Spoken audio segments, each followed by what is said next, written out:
Testing, testing. Okay, this works.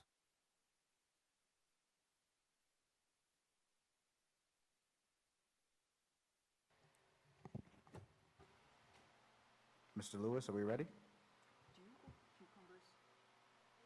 Yep, you're live. Okay, awesome. All right, so we're live already. So good evening, everyone. Welcome to the first meeting of the Government Relations Committee for the 2021 to 22 school year. We're going to start at 6:05 p.m.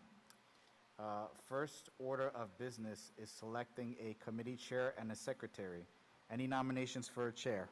I nominate you for chair, Ashley. I second that nomination. Sorry. Okay, sounds like that's unanimous. Okay, I'll go ahead and accept it. Thank you very much. Any nominations for secretary? I nominate you, Tanya. Oh, all right. Okay, I have to take unanimous. notes. Hold on. Thank you, Tanya. Okay, does anyone have an extra pen? Yeah.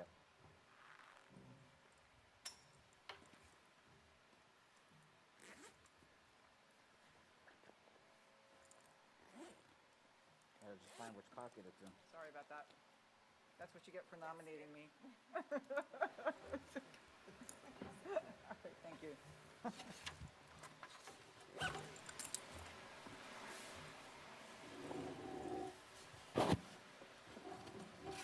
All right. So our first agenda item after the selection of committee chair and secretary is to, let me get a little context as to why we're here tonight. Typically, we don't meet, committees don't meet during the summer recess, but there are a lot of things happening. Obviously, Dr. Iverson's schedule is packed, and we have local representatives reaching out wanting to meet our new superintendent, as well as there were a lot of things that were still in the hopper last year, pre-COVID. We're still in COVID. Given what's going on in the news, we're not sure how far along we are in COVID, but the point is we got to keep things moving forward. So the idea was, hey, let's have a quick meeting, a touch point, pick up on some of the things that we left off, and also introduce certain topics such as timing to meet our representatives, past funding attempts, and there's a whole litany of things on this agenda. I highly doubt we're going to get through most of it, but we wanted to at least get some conversation started, so that's the goal for this meeting. So the first thing I think is wise to do is, Dr. Iverson, I would like to ask you as our new superintendent, in your mind, when do you think you would start considering to meet our local representatives and representation in our government? Okay. Good evening. Thank you, Trustee Pineda. And absolutely, I've already begun. So as part of my entry, I have included in my plan that I've shared with individual members on the board as I'm meeting with you as well, a series of one-on-one meetings that I will be conducting and meeting and contacting key representatives, stakeholders in the community and the school district to begin to build those relationships, share the vision for the district, where my initial thoughts, some of which I've already shared. And so my timeline has begun. It's part of the 100-day plan that I've submitted to the Board of Trustees, so they are inclusive in that. I will be reaching out to those representatives shortly as I just continue to work daily on other things that are happening right now. Just want you to know that they are included in my timeline, and that timeline is just inclusive of a 90-day, 100-day plan. So within that time, I will get to everyone. Thank you very much for that. The next piece, as part of the idea for the Governmental Relations Committee this year, we want to select a particular BOE representative or a few of us that can accompany our superintendent, Dr. Iverson, as she meets local representatives and help build a little bit of, continue that connection that's already there, so that there is it's a nice meeting. It's not just, out of the blue, and there's a little bit of familiarity there. Does anybody want to volunteer to assist with that effort? Yeah, so I would actually like to volunteer for the town. So, for example, when Dr. Iverson is ready to meet our town supervisor and anyone else, we may deem might be helpful to her, I would be willing to accompany her to those meetings. Thank you, Trustee Dragic. In terms of meeting other representatives, do we have any volunteers for that? So I don't volunteer for any particular representative. As board president, I'm supposed to represent the board, so I do think that I should be there if available. And if someone else wants to really, like, definitely do a particular meeting, I can defer to that. I don't need to be there, but I definitely think it's something that, as a representative of the board, I should be able to do. I don't have any, I gotta be honest, I don't have any one person I really want to meet with or need to meet with or need to be there for at all. Okay. So I don't know if, you know, if I think what's important is more so is for Dr. Iverson, when you do have meetings, to maybe just share them with the Governmental Relations Committee. And then if any of us, I would be more comfortable if any of us can make the appointment to volunteer to do so if we were interested in coming along. I don't know how you guys feel about that. Dr. Iverson, I'm not sure how you feel about what I just suggested. That's fine, I'm comfortable with that. I wanted to just remind the board that as part of this entry plan, there will be a series of focus groups, focus sessions around key stakeholder groups that any member can attend. So although these will be as well one-on-one meetings, the larger group sessions, representatives will be informed of, and they are also welcome to attend. And at those large group sessions, yes, it would be helpful if a board trustee member could facilitate those as well for me. Yes, that's a good point. Thank you, Dr. Iverson. Also, with you going to different buildings, we have Yes. building liaisons, so maybe then, not just the three of us, Governmental Relations Committee, but if any of the board members express interest in maybe going to, I don't know, I'll pick someone on here, the State Assemblyman meeting, or Finers meeting, or any other meeting, there's 7 of us. So if someone else has that interest, I'm definitely open, as long as there's not 4 of us or more, because there's a meeting. But anyone wanting to go, I'm open to that. Sounds like you're open to that as well, Dr. Iverson? I am. And may I add, Trustee Mayers, that I'm meeting with internal, staff right now to develop that format and that schedule and how I like to roll that out. There are some logistics that need to be finalized. And once that's all put together, there will be posted the schedule, the sites, the times, the dates. I need to meet with building principals, since there will be a series of sessions for parents, 1 per building. For parents who don't have to travel across, it will be at the schools where their children attend. So a series of parent sessions, there'll be a session with teachers. I give them an opportunity to have input and voice, as well as community stakeholders, administrators. As I said, I've begun that process already with those who are on staff right now. So when those logistics are finalized, I'm hoping to have it be in broadcasted in a way, posted in a way where it will be very comprehensive, what it is, when the dates are, what time, and who's all invited. So I'm working on that marketing piece right now. Thank you very much for that update. I just need a point of clarification. If I understood you correctly, for the meetings with these various representatives, you would like not just board members to be present, but also stakeholders or representatives of stakeholder groups?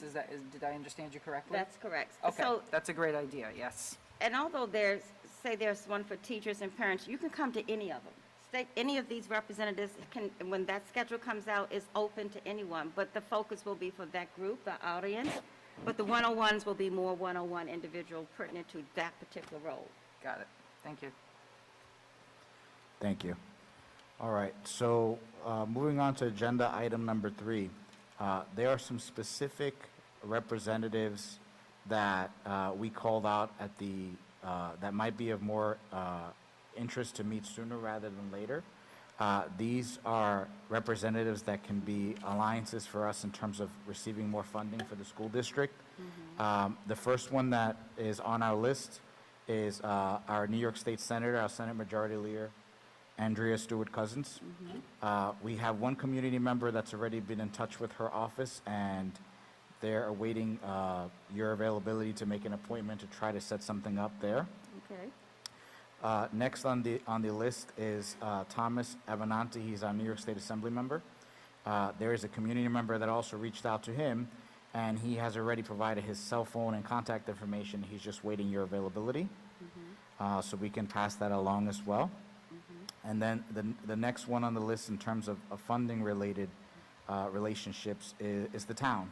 And our Town of Greenburgh Supervisor, Mr. Paul Feiner, the town board. We have 3 specific representatives that are part of our GCSD representation. That's Gina Jackson, Ken Jones, and Francis Sheehan.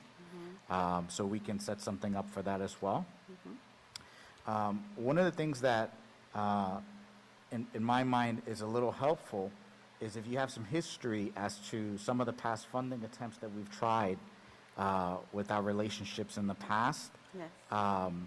So that said, I think it'd be helpful if we kind of give you a quick high-level summary for each of these bullet points, the context behind them, and where they ended up, and then we can talk about next steps. Okay. So the first one under number 4 that came to my mind, and by all means, this is not an exhaustive list. Colleagues, if I missed anything, please jump in. I'm going to do this from memory.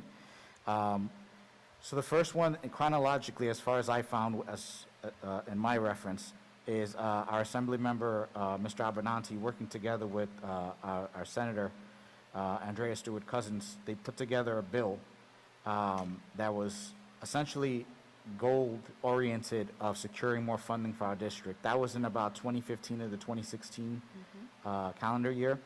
And the idea behind that bill was there was an analysis done on how our funding levels are determined based on income in the town and property assessments, as well as the overall makeup of the town. And what was discovered, at least according to that bill, was that a portion of our community that doesn't actually attend GCSD because they're outside of our school district in terms of borders, was being lumped in as part of that conversation, as part of that analysis. And the goal behind the bill being sponsored in 2015, 2016, was to try to correct that, I guess I'll call it, miscalculation. That's my recollection of it. I went to the URL link that's listed underneath it if you wanted to get a little more detail and read the bill yourself, but that's how it came across to me. Does anybody recall that different? I don't. It's just, I don't know if it was based on income or also property values, and the fact that we were eligible, I don't want to misquote the number, but I think it was like 10% or something that, in terms of aid, and that was way too low compared to other districts that had similar metrics that were getting a lot more than we were. And that was because we were being lumped in with particularly Edgemont. So, yeah. Well, So we have been trying to right that wrong for a very long time, and it hasn't happened for us. So. I think also what's important, and Tanya was right, it's 10% building aid reimbursement that we receive. That's the Right. absolute minimum. And so not only do districts similar to ours get way more, but even districts that we know are wealthier than ours get way more. And so that was definitely an issue. The only thing I would add, I think that was an amazing historical rendition of it. The only thing I would add is that there was a lot of grassroots efforts by parents. Board members at that time had several meetings with Avenanti, Stewart Cousins, really trying to get them to support the district's efforts in this, trying to get them to make some changes to that building aid formula.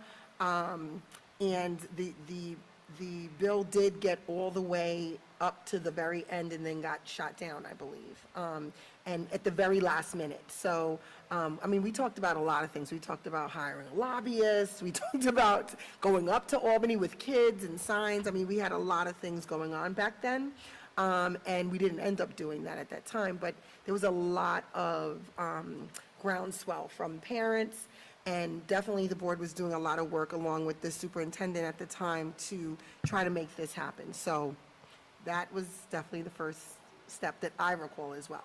Okay, thank you for that additional context, trustees, I appreciate it. So that was the first major foray, Dr. Iverson, that we did into this. And then, looking at our timeline here, the next thing that I have listed is more in line with time that I've spent on the board, and it's much more vivid to me. Due to some conversations and, attempts by our board, our community, to what Trustee Maris just mentioned, as well as our previous administration, between everybody working together, there was a successful attempt to actually have a meeting and go up to Albany. So on November 12, 2019, a small portion of the board went up to Albany to meet with Todd Schuerman. I apologize if I'm butchering his last name, but I think that's how you pronounce it. He is the secretary to the New York State Senate Finance Committee, and the goal behind that was discussing exactly that, GCSD's faulty building aid, and trying to get a better understanding as to why we still have the low percentage that we have, and if there was anything that could be done to correct it from that angle, from that perspective. At the time, there was some conversation that potentially there was a mistake there on the New York State government side, but the request to the board was, hey, if you want us to be able to move this forward, you have to help us identify what the issue is, because from their complex formula and the way it works, it seemed fine. There was an effort on the prior administration side to put some of that information together. They were kind of leading the conversation there, and then it kind of fizzled out. So that's where that one left off. In February 21st of 2020, as you can see chronologically, the timeline kind of got really aggressive because everyone was on the same page that something needed to be done, and we started really putting some fire behind it. We were able to secure a meeting with our Senator, Stuart Cousins, and the goal of that meeting was just seeking additional general aid. Obviously, building aid was a talking point, but it was, hey, any general aid that can be provided would be helpful. That occurred on February 21st, 2020, and the senator mentioned that at the time, things were a little difficult, but there was potentially some state and municipal grants that could be administered, and there was a conversation that was going to happen along those lines at a future time. Fast forward to shortly after that. I just want to say something about that Absolutely. meeting, since I was at that meeting. Absolutely. I mean, I just want to say that the senator, in my recollection, threw out a very specific number of $1 million that she might just have for us, and then COVID came, and so that was the end of that. Thank you for that additional detail. Okay, number 4. So state and municipal facilities program grants, that was a conversation that happened internally as well. And the goal there again was trying to figure out a way, hey, is there a way that the district can get itself a grant from the state and municipal facilities program? There was a reach out that was made to the Dormitory Authority of the State of New York. They came back and said, hey, while we administer the grants, we don't actually issue them. That is done by either the senator or assembly members, and you'd have to go back to them and start from them as your reference point. I will make a point that this is the same SAM grant. My understanding is the same grant that our senator was referencing as a potential avenue for us. And then Tanya's absolutely right, that kind of fell by the wayside once COVID hit. And then the last thing in that timeline, and this is also pre-COVID, around February 28, 2020, we had been talking to, we were tossing around the idea of, hey, would it make sense to try to resuscitate the attempt that was made in 2015, 2016 with that bill that had made it through the assembly and was and it was making traction? And one of the ideas that was thrown out as part of the conversation in the Governmental Relations Committee was, what if we secured a lobbyist? And let's find out if there's, any lobbyists that could help us with this. We did speak with an individual. He came to meet us, meet the board. We had a brief discussion on it. He seemed to think, based on reading the bill that had been put forth by Assemblymember Abenanti, that there was a potential that we could resuscitate that. We chose not to move forward at the time because there were other things going on. And then obviously COVID hit shortly thereafter. So that was the end of that conversation. So Dr. Iverson, we wanted to just give you this quick high-level context so you can see that there have been multiple attempts to try to get some funding adjustment for the district, and unfortunately they haven't been very successful, even though we've been trying for a while. So with that said, we wanted to make sure you had some context so that when you start meeting with these representatives, you understand, what has been attempted before, what can potentially be resuscitated again. I will say that I have heard in passing that the Abenanti bill supposedly would no longer work, because I've heard that because the town changed the way they handled their assessment rates, that it supposedly no longer has an impact. But I haven't been 1,000% convinced on that explanation, and I haven't had anybody that can explain it in a way that at least I can understand. So maybe there's still something there that we can do, maybe there's not. But we wanted to at least give you some background so that you have some data in your pocket, understanding of where things came from. I have a question, Ashley. Do you remember how much the lobbyist was asking for?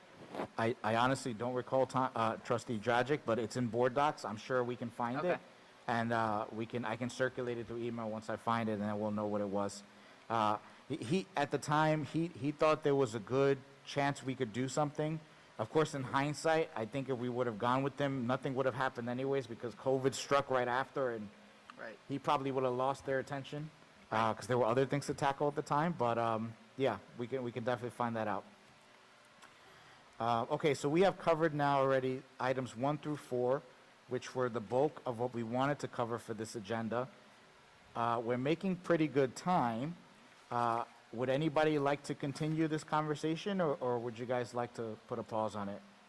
No, I'm kind of impressed, actually. I thought this was going to take much longer, so if you want to go, finish it off, that's... Okay. Before we move on, could I, because I did pull up the contract with Mark Alessi. Okay. Do you want the Absolutely. amounts for, I guess, Sure. record's sake here? Oh, of course, my phone messed up. 'Cause it is on board docs. Agenda items, Shelter Rock strategies, attachment, here it is, sorry. And it's a whole contract I would have to read through, guys, so maybe I'm not going to give you the amounts this quickly. So maybe we can come back to it at another pause. I'll get the actual amount through this Right. contract and let you know. Okay.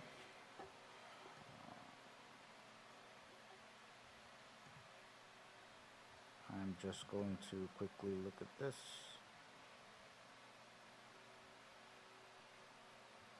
I'm sorry, since you hadn't spoken yet, it says that it was a $5,000 per month, due and payable on the first of each month, and the contract agreement was for February through July. So February, March, April, May, June, July, six months. So 30,000. Is that 6 months? Yeah. Yes. Yep. February, March, April, May, June. Yeah, so 5,000 a month was the rate. Thank you very much for that. And if memory serves me, the conversation was something along the lines of, we would only go as far as we needed to. If we came back in 2 months and realized, hey, this is going nowhere, that would be the end of it, and it would only be, I think it was 10,000 at that point, versus them dragging it on and on and on. So I think that was along the part of the conversation as well. All right, so seeing that we want to continue the conversation right now, we'll keep going on to item number 5. So Item number 5 is future plans for restarting the funding conversations. So put together a quick list of 3 things that on the top of the mind that we could potentially do. So working with our Senator Stuart Cousins, we should still pursue the SAM grants, the state and municipal aid grants. To Trustee Dragic's earlier point, she had told us that she thought there was something she could do to assist. I don't remember the exact dollar amount, but she said she could do something. I'm presuming COVID may alter the dollar amount, but something is better than nothing.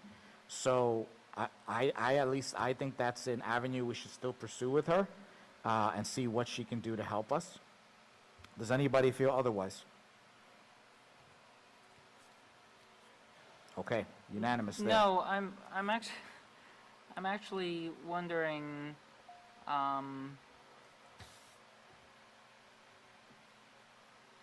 this is a longer discussion, so we're kind of basically, this is sort of like, governmental relations 101 for Dr. Iverson, but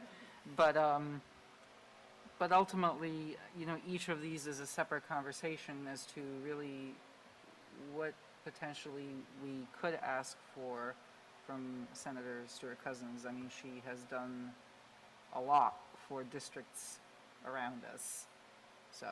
Yeah, so what we could do is, in a future conversation, we could get a little more detail around some of the things she's done for other Yes. nearby school districts, so we have some data behind it, right? Instead of just Exactly. throwing a number Yes. willy-nilly out there. And then we can have that conversation and figure out what do we think is reasonable given the current climate and everything else that's going on. And Right. then we can come back to Dr. Iverson with an idea, talk about it at the next Governmental Relations Committee and come to some agreement. Right. Okay, perfect. I do want to say, though, I do think that Dr. Iverson should give her a call, since she was told that we have a new superintendent, and she should at least say hello to her, or, if not a telephone call, maybe if we want to send a letter and say, hi, Senator Stuart Cousins, you've been a friend to the district. If you recall, we met with you in February, but we want to inform you, we have a new superintendent, Linda Iverson, blah, blah, blah, whatever we write in the letter, maybe to her and Finer and Abenanti, the people that we have listed on here, if not a phone call. But I do think we should kind of make an introduction, not actually have like a full-blown funding meeting with her. I think that's a great point. Dr. Iverson, any preference between those two approaches, or do you have any other ideas how you would like to handle that? Just a point of clarity, are you, President, Mayor, saying that it comes from the board, or I make that attempt in the letter? Because I certainly can draft the letter and introduce myself and open that door, or were you saying from the board first, and then I follow up? I am totally flexible with whatever you feel comfortable with. I am Absolutely. fine either way. Okay. I'm fine if the board were to say, hey, hi, Okay. as a friend, we have a new superintendent, and I'm fine if you say, hi, I'm the new superintendent, I understand you've always been a friend to the district, and I'm just introducing myself. And that would Either way segue is into the fine. appointment. So what's the pleasure? I will do that. I've certainly done it before, but I will yield to the rest of the trustees and what you think. I think personally, I would prefer Dr. Iverson to make that. I mean, she is kind of our CEO, and so I think it would be more appropriate if she did that. Not that I want to put yet another thing on your plate. But fundamentally, I just want to understand here that our ask is really going to be about facilities aid, yes? Well, I think there's two separate conversations. I'm not talking about the ask yet, I'm talking about an introduction. I So I think- understand, but, yeah, We're done with that, so she's gonna write a letter? yes. A general hi to, I guess, the first ABC under number 3, maybe? Or is that what? Yep. And then, okay, so that's Yes. done. I'm sorry. So you said the ask should be about facilities. Right, so maybe Yeah. I'm just going like the next step, and I'm also, and then I'm also wondering, if perhaps in the intro, I don't know if you think it's appropriate or not, to just introduce yourself, or maybe just to also hint at, you know, what our problems are and say. And I what I'm would- looking forward to meeting about. Talking I would- about like, when or, we you know, our schedule. facilities and, yeah. So that was my question. I'm not saying that it should be in there, but I guess that was kind of the way I was thinking was, should she give some sort of portend as to what really the ask is going to be, or just simply, hi, here I am, and would love to meet with you and discuss the district's needs, period. I have no I think it opinion. can be I have- all-inclusive in one letter. We're not talking a long letter, but a nice opening letter, introducing myself and expressing, you know, as an advocate for the district and advocating for this fair funding, just what I'm looking forward to meeting and discussing. And having done some work like this in prior districts where we lobbied at the Capitol for more fair funding. I'm familiar with this process. I probably will meet with Lisa Raymond and I don't know what was put together, or what did you have in your hands to show when you went to these meetings? I find it's very helpful. Not to much. be able really have something to show why this funding is so needed and what happens if we don't get it. Right. And so I will want to take some time with Lisa Raymond and so I'll find what was done and go from there. But the letter will set that preference to say, this is what you know, so you're very transparent. You're making it very clear that, you know, I want this relationship, but I am coming to advocate for my district and around this fair funding and piggybacking and following up on issues where, to no fault of anyone's, that were just left because of COVID, that we're very interested in picking up with that. So this is good advocacy work. That's part of the superintendent's role. And so I think the letter for me with all-inclusive one page, and I think would be very, very appropriate if that's okay. And that's certainly I can let you see before it goes out. Makes sense to me. Yeah, I was going to say, I'd love to hear from you, Ashley. I'm a little more conservative. I would, because I think there's kind of two things. I think there's two things that we would really ask her for more so now. Definitely the money for facilities, getting back on that horse that we were knocked off of with COVID, but also talking about COVID and talking about the fact that with those funds that we needed before, we need even more now because of COVID and how our district is uniquely hindered, I guess, in the frame of COVID. You know, we have populations here that were hurt more than some other local schools that maybe opened sooner than us or had lower numbers than us, and I wonder if we start to write a letter and mention funding, do we not mention how now that COVID, we actually need more than the amount that she was willing to give us then. And there's additional funding from the state now that all school districts are getting. So do we get into all of that, or do we just want to have an introduction, mention that we're going to advocate for the school district and try to get on her calendar and come with a lot of information? So I think that's up to you to decide, Dr. Iverson. I'm just letting you know I'm a little bit more conservative with it. But if you should run with what you feel comfortable with advocating for. And then I do think we need to get on the pony and get all that information together to bring to the meeting. I do know when we were in Albany, at the time, our business person had planned to get some information together. I don't know if that's in the business office. I don't know if it went with her. I have no idea. So I think we need to kind of get all of our information together as well, wherever that information is.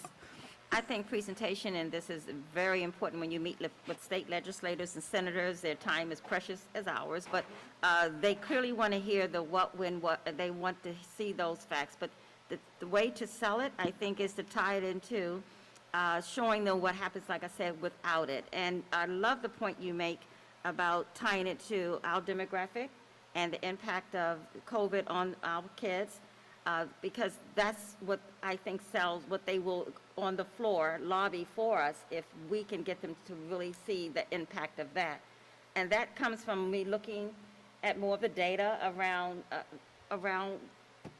that and putting together, because I have a vision around thinking of it just off the top of my head of what I've done in the past even is something very nice that has our logo and all, but really includes an agenda, clearly to show we plan this and what we want to talk about, and then walk them through our points connected to our needs.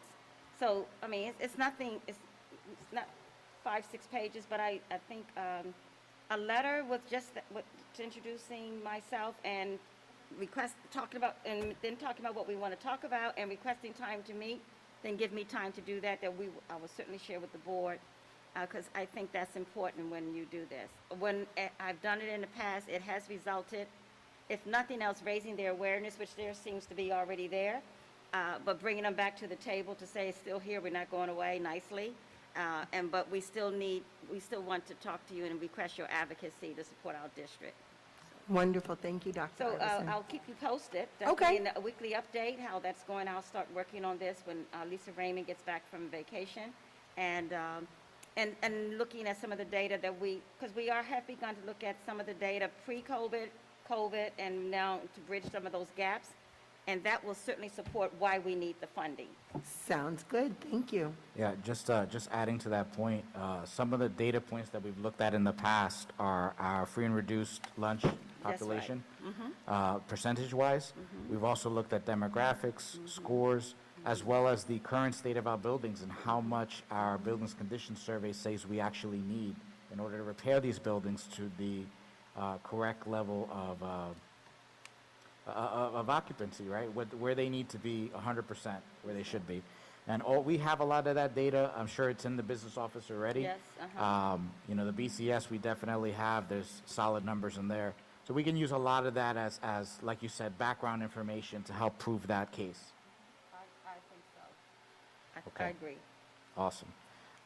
The next thing on the agenda was, and Tracy, you touched on this a little bit, so we'll get there shortly. The next thing was talking about the Abenanti-sponsored bill. I touched on it a little earlier during our meeting, which I still think it could work, but that might be my misunderstanding of how it actually was written and what it's trying to address. But I think we need to do a little more deep dive on that because, like I said before, I haven't heard anybody explain to me in a way where I'm convinced yet that it can't work. And if it could work, we should pursue that as well. So that's something that maybe we want to have a little deeper dive during our next meeting potentially, or maybe there's someone we should be reaching out to help get a better understanding. So I have a suggestion on that, because it is as you mentioned, Ashley, it's a somewhat complicated formula. I think that maybe Lisa Raymond could take a look at that and maybe she could be the first one to really get a deeper understanding of that formula, and then we could talk like to people in the town who, you know, like the assessor or whoever, to see if, you know, if there's something done before we actually start reaching out further. So That's a great point. I think that makes a lot of sense. All right, so if there's no further comment on that, that'll be our plan for that one. The next item on the agenda is what Trustee Maris had touched upon a few moments ago, which is, you know, there's the CARES Act came out. Now there's all these other subsequent funding sources that have been announced. Yeah. I know that there's already work going on between the business office, Dr. Iverson, the technology department. I know a lot of that's already in play, and we're looking at ways to get some funding from CARES, and we already know we're going to be awarded some amount, and there's some other subsequent funding that's coming. The point behind this agenda topic is there anything else we need to do to increase our chances for more funding or to ensure that that funding actually comes through? I don't think so. That funding is set.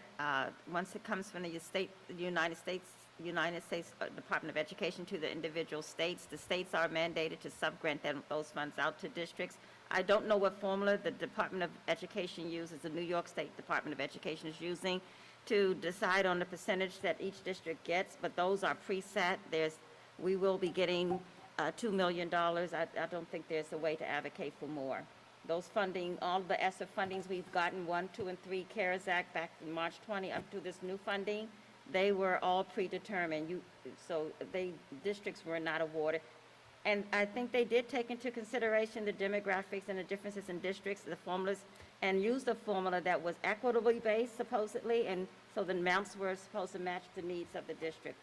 So 2 million is, I don't think we will get more to advocate for that. Right now, we have not received those funds. So Okay. we're waiting, and they haven't even sent us the sub-portal to go in and create the grant. It's just been announced that you're going to get these funds. I have a question about that. So I think I actually sent you guys, not you, but the board, this newspaper article about these CARES grants. And it was my understanding from reading that it's actually supposed to be sort of a discussion, a board discussion involving the community as well as to how that money is actually going to be spent. So that it's not like we just get like a lump sum of 2 million and it gets folded into everything else, but that we actually are supposed to figure out how we're going to spend it. And I believe that David Warner said that there's 20% of it has to be spent on instruction For learning loss. for learning yes. loss, Mhm. but the rest of it is, so then 80% is kind of, And I shared in the last board meeting a whole list of things. It's a laundry list, so facilities is there. Right. It can be used to improve your infrastructure as it connects to student learning as a result of what we need to provide more broadband, more technology, even improving our facilities so that the state of art of our schools is at a level so our children are learning in a better environment. You can word it around that. So facilities is on there, there's after-school programming is there. SEL absolutely is there. So very pertinent things are listed. We do need to decide, that has not been decided. My purpose last time was just to share, here's the laundry list. We need to, that's the next piece. okay. So how we will do that is the process I will lean to the board and how we want to go about that. Okay, so thank you, Trustee Dragic and Dr. Iverson, for that summary. I guess we should talk about it now. What Yeah. in my mind, my first thought would be, this is a board level conversation. Absolutely, yeah. Now, we need to carve out some time to start that process, but Trustee Dragic, to your point, there is a community component to this. So we have to factor in, bake into the equation, how are we doing that community outreach? How long will it take? In my mind, what I want to make sure we don't end up in is a scenario where I'd like us to be at the front of the line as much as possible, because this stuff takes a long time to work its way through the government, and it's going to be a while before we receive the funding. But if we can get these things tackled and moving along, at least we're not, the last district to receive the funding, because we have so many things we can use it for. So from a timing perspective, it's something that we need to tackle. Well, I don't know if we need to have actually, really, I don't know what the process is supposed to be. Is it supposed to be special hearings about this money? Is it supposed to be just board meetings with time set aside to have these discussions, or? I can check on that. I don't Okay. know the scope of how that's to be done. Okay, Because just off the top of my head, I'm thinking a survey goes out, and to the community, and we gather data from the whole community around. Here's this money. This is what we can. We just have to have input so they're aware of it and they give us input into and a decision is made at this level. So, yeah, I would definitely love to see the information as well, officially, what we're supposed to do. I mean, there's various ways, from as informal, as you said, as like a survey, or even that we have a community engagement committee, PTAs, we can get feedback. Or does it need to be like a formal hearing? We do have hearings when we have to do certain things, move certain amounts of money. Do we need to have a formal hearing? Let me And where check that's into- held during a board meeting? I don't know Right. that answer. That's something I can check in. Yes, So- thank you so much. So here's a kind of middle ground idea. We do have a product that we purchased 2 years ago, I think. Yeah, I It's had the called thought. It's called Thought Exchange. It is a survey mechanism that we can use to basically query our community. and we can have them rank ideas and throw out ideas for what they could use that funding for. And the way the product works is you essentially seed the initial conversation, and you'll throw out, let's say 10 ideas or 10 ways that this can be funded, and the community will vote them up, down, add their own suggestions, and it just kind of becomes like a organic type of conversation that they can provide feedback. And maybe what we could do is take the output of that survey once it closes, and then to Trustee Mayor's point, maybe bring it to a board meeting and provide a little presentation on what was found during that survey, what the thought process was, what the feedback was. Fold that in with your analysis as well, Dr. Iverson, as to what makes sense and where. And then maybe we can have a conversation at the board level with all that data so the community can hear it as well. And maybe that will satisfy it. When you do your research, you can figure out if that'll cover it or not. There was a So that's that. We have one audience member here. I don't know if they have anything to say.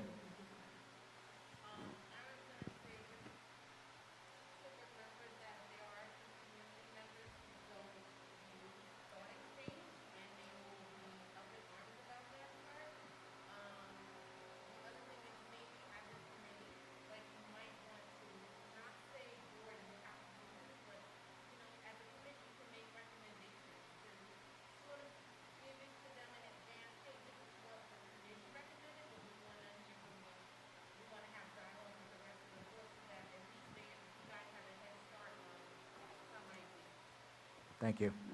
So I just want to say I completely agree with Antoinette.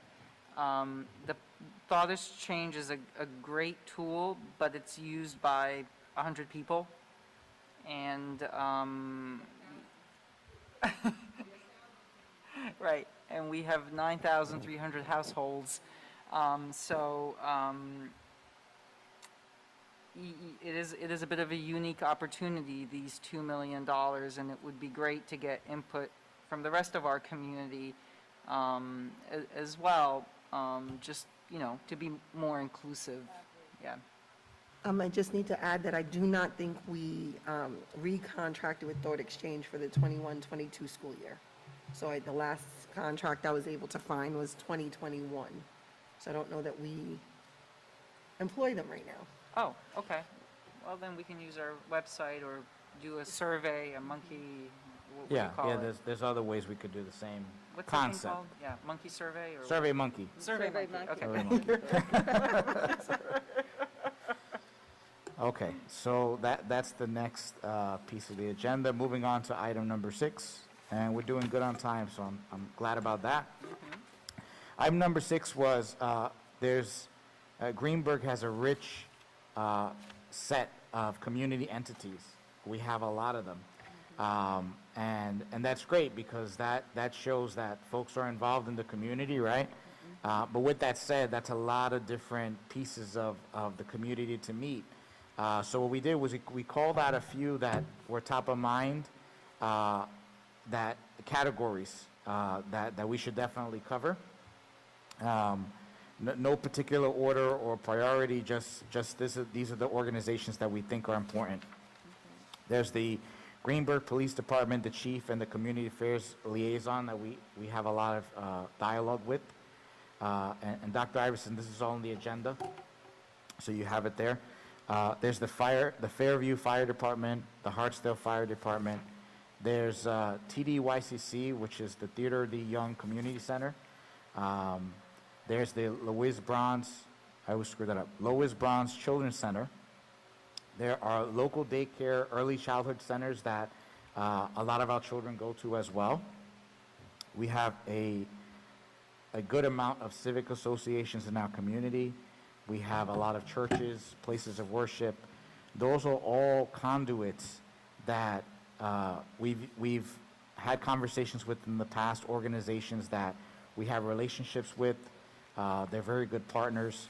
And they're also ways that you can reach out to the community, Dr. Iverson, as part of your 100-day plan and your talking, listening, and learning process. Those are all organizations that would be helpful in gathering your feedback and understanding how things stand. So Chairman Thank Pineda? you. So I would actually say that I do think there's a hierarchy with that list, and it probably is not exhaustive. We probably have more people. And this goes back to the introductory letter. And this is kind of one of the reasons why I would be a little more conservative, because I actually think that I divided that list in my head into 4 entities, definitely the police and fire department, but also TDYCC, and then all the early childhood centers, which encompasses Lois Bronze, some of the nursery school, it's Ann and Andy that's even in Elmsford, but services many of our children. And the reason why I thought those were more, I guess, on the hierarchy of contacting and introducing is because we directly work closely with them when we have to evacuate.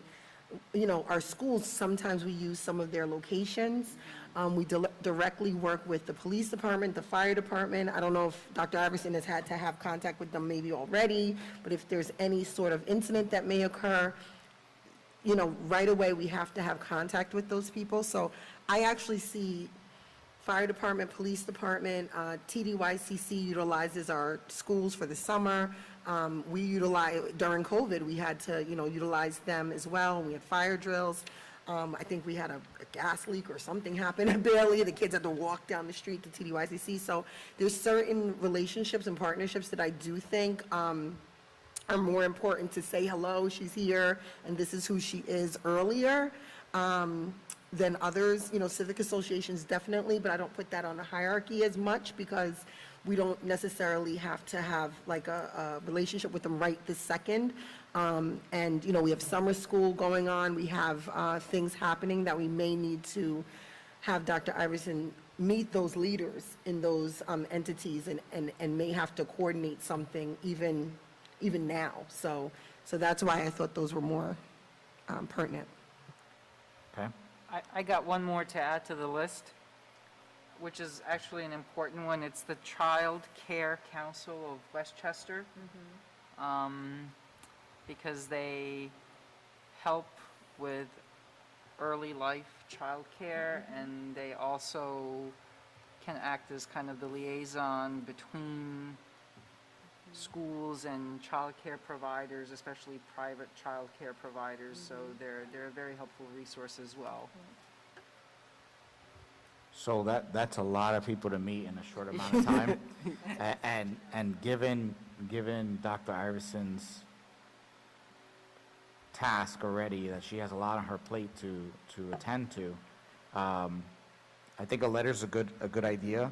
Another thing we could do, another idea is maybe we could have, you know, one day or a certain time slot that Dr. Iverson is available for folks to come see her, come greet her. And maybe we can have these folks come and stop by. I know during our last board meeting, someone from the town was here to meet Dr. Iverson briefly. So maybe that's an idea. If we want to say, hey, we could send out letters, and maybe the idea is if you guys want to meet in person, Dr. Iverson's available at this date and time, sometime that's convenient for her, and they can come and meet in person if they want, or maybe the letter's enough. Maybe that's an option. What do you guys think about that? I think they will meet with her if she goes to them. I'm not sure. I think, you know, mostly if you have an open door, like once a week or something, you'll probably have just mostly parents showing up or something like that. I think that, I mean, I don't think that she needs to do any of this tomorrow. I think we're really giving her, like, the agenda for the year, basically. Kind of like, I think that's kind of reasonable to assume that this is going to happen over the next year as she, you know, gets to know these people. So Tracy's right. You will kind of have to prioritize a little bit and then kind of work through your list. Well, I thought the priority I'm thinking back on page 1, or the front page, I thought that was the priority right now. Yes. So, and then I like the way Trustee Mayer's group, the departments together, and then the child care centers become another cohort, and then get into the civic organizations. So that's the approach I will use, and as I start approaching this work. Okay, thank you. The last subsection of our agenda for this evening is municipal meeting coverage. So in previous governmental relations committees, we had talked about the idea of making sure there was a presence at certain meetings that happen on a frequent basis, right? The town board being one of them. The town board has a regular meeting and a work session, and a lot of things that happen in those town board meetings ultimately impact our school district. Right. And oftentimes, you know, with everything going on, with all the board meetings we have and everything else going on, we don't often have a consistent presence there. So sometimes what happens is things will be sent to us, or we'll find out about it, you know, when it's very close to being implemented, and then everybody's kind of like, hey, what do we do about it now? So it might be a better idea to try to be a little more proactive and try to be at some of those meetings and really advocate for our district. The challenge there is time, right? Because we have our board meetings, the town board has their meetings, the town also has their committees as well. And all of these meetings are going on oftentimes on evenings, at evenings, right?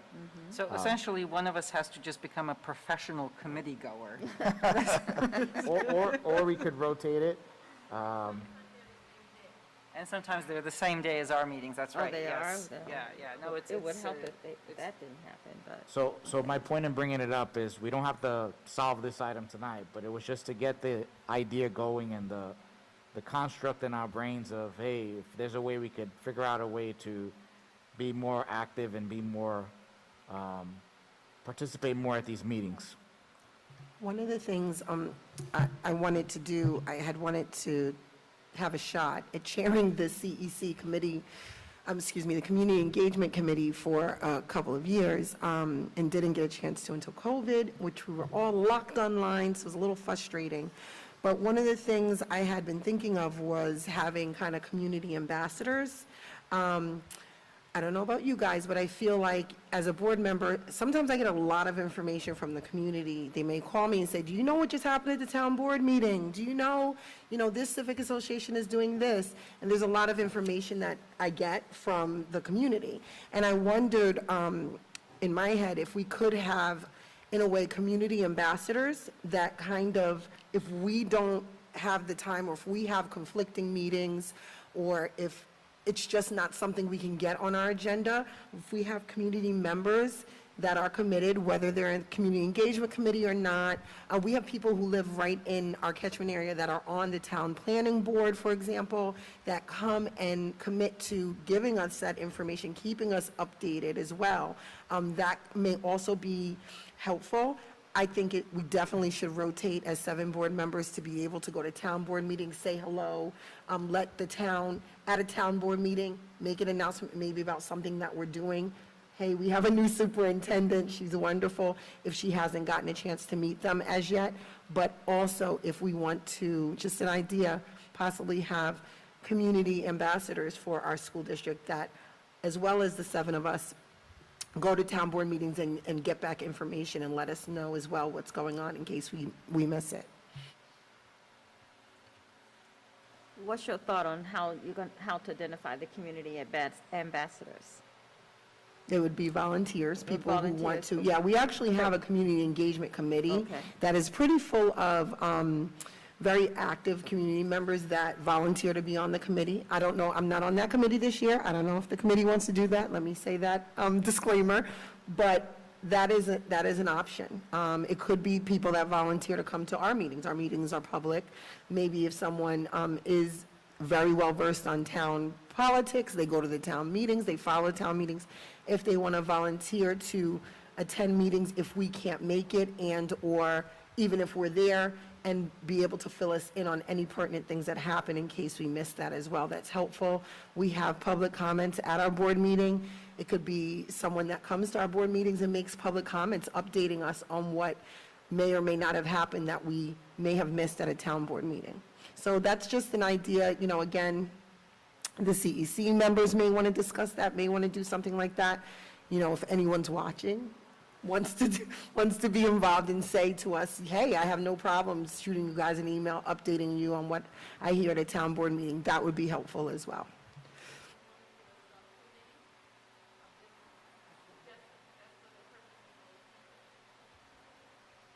I didn't hear that. A subcommittee of this committee? Just to organize that? Um,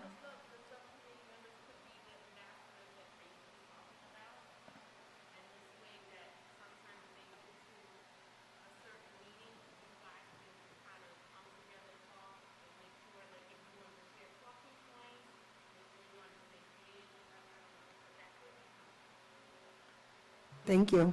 The suggestion was to have a subcommittee, I guess, of volunteers, if anyone volunteered, Right. you want to be involved, and that would happen. Yeah. So I really like that idea. I think we need to think about it and like how to actually designate the, I also want to say that we do have a number of residents who have blogs and who post, things about what's going on in the town, and we could use those. They're often very good summaries.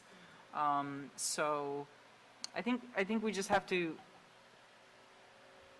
what's the word, just kind of organize ourselves so that, like I like the idea of having the ambassadors, but I think also somebody should be checking those blogs, and somebody should be, commit to going to certain, I think it's actually really it's complicated because there's so much going on, right, at every level. So, yeah. So we have, So, personally, yeah, I have to think about that. But CEC is a good place to start, actually. yeah, so with that said, maybe we commit to starting the planning process for how do we get to do a rotation of our board members going to at least the regular meeting of the town board. And maybe we start there, start small.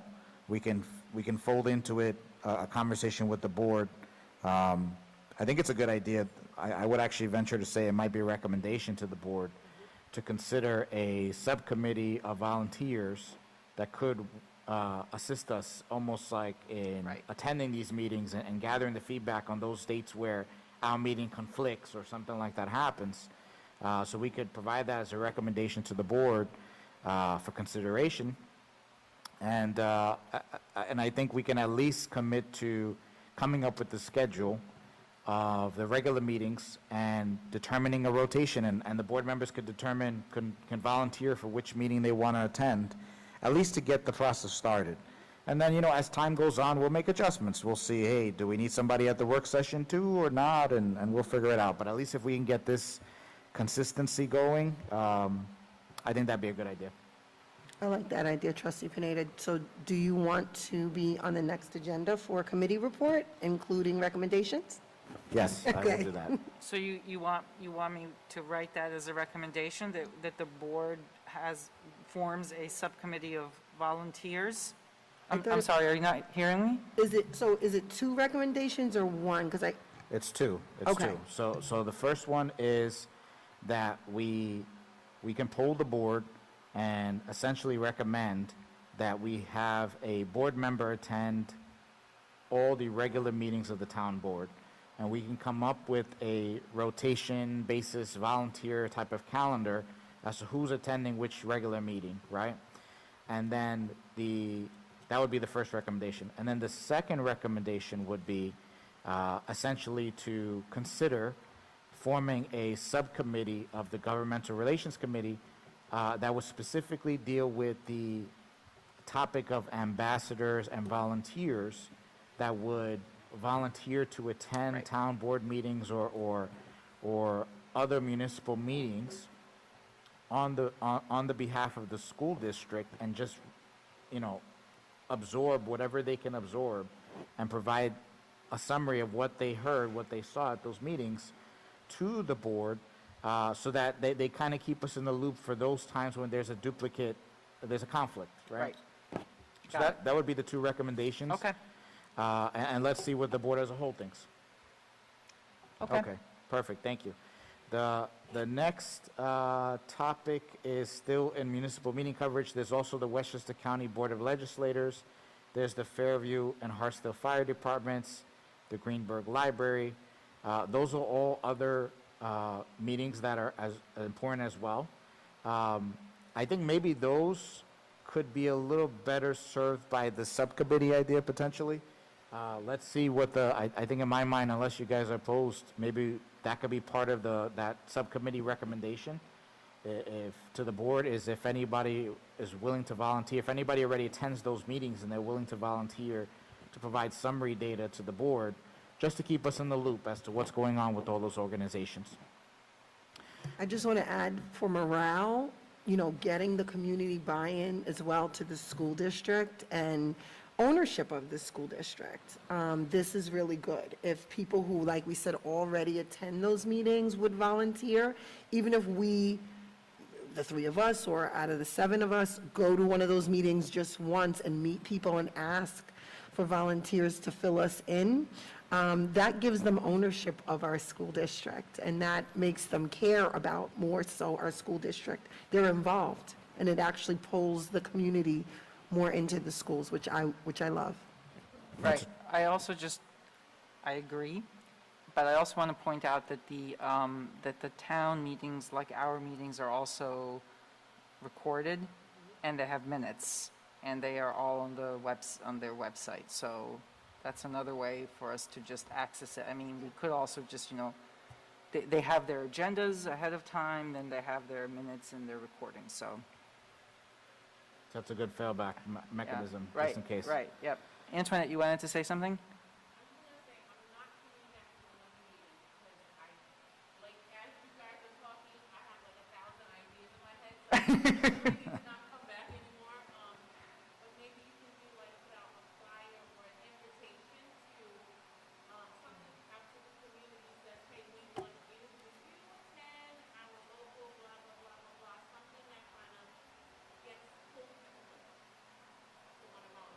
Yep.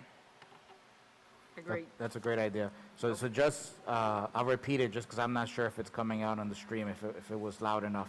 The suggestion was that we put out a flyer or reach out to our community in some mechanism and request them to do this volunteer work on our behalf, and just to solicit their involvement, and to Yes. advertise it and move everything forward. So thank you, that was a great suggestion. Yes, it's supposed It's to be streaming live streamed, live. yes, on YouTube.